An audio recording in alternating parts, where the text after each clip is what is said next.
एक दिन महाकवि कालिदास यात्रा पर थे। चलते चलते उन्हें प्यास लगी। उन्होंने देखा कि एक पनिहारी कुएं से पानी भर रही थी। कालिदास ने विनम्रता से कहा, माते मुझे पानी पिला दीजिए, बड़ा पुण्य होगा।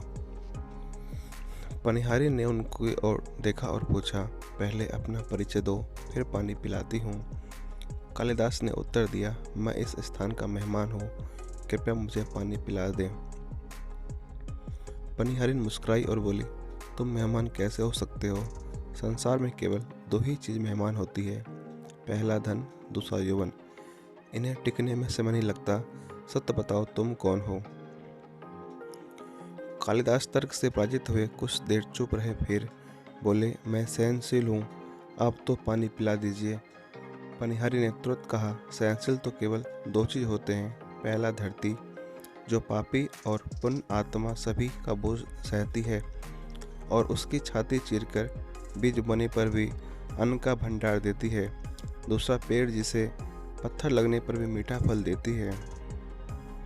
तुम सहनशील नहीं हो सकते, सच बताओ तुम कौन हो? कालिदास अब सुझलाने लगे। कुछ सोचकर बोले, मैं हठी हूँ। पनिहारिन फिर हंसने लगी और बोली, हठी तो केवल दो होते हैं, पहला नाखून और दूसरा केस।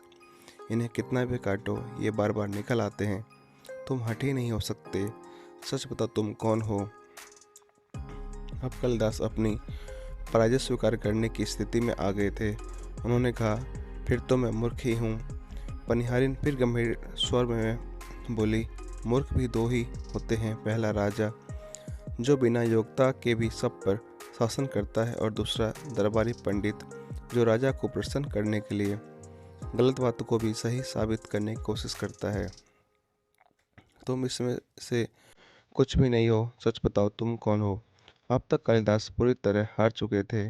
वे थक कर पनिहारिन के पैरों में गिर पड़े और गिड़गिड़ाने लगे, माते मुझे पानी की बहुत ज़रूरत है, कृपया मुझे पानी पिला दीजिए। पनिहारिन ने बड़े ही स्नेहपूर्वक स्वर में कहा, उठो बस। आवाज़ सुनकर कालिदास ने ऊपर देखा तो पाया कि वह पनिहारी कोई साधारण स्त्री नहीं थी, वह साक्षात माँ सरस्वती थी। कालिदास उनकी दिव्य स्थिति देखकर दंग रह गए और उनके चरणों में गिरकर नतमस्तक हो गए। माँ सरस्वती ने कहा, वह शिक्षा से ज्ञान आता है, अहंकार नहीं। तुमने अपनी विद्या और प्रतिष्ठा को ही सबसे बड़ा मान लिया है और इसी अहंकार को तोड़ने के लिए मुझे यह रूप धारण करना पड़ा। याद रखो, विद्वता पर कभी घमंड मत करो, घमंड विद्वता को नष्ट कर देता है। कालिदास को अपनी भूल समझ में आ गई। उन्होंने माता सरस्वती से क्षमा मांगी। माता ने उन्हें आशीर्वाद दिया। कालिदास ने अपनी प्यास बुझाई और सच्चे मन से आगे की यात्रा पर निकल पड़े। हमारे जीवन में विद्या और ज्ञान का बहुत महत्व है, लेकिन इस पर भी कभी अहंकार नहीं करना चाहिए। घमंड न केवल हमारी विद्वता को नष्ट करता है, बल्कि हमें सच्चा आनंद और संतोष पाने से भी रोकता है। हमेशा विनम्रता से ज्ञान को ग्रहण करें और अन्य के कण और आनंद के क्षण को व्यर्थ न जाने दें।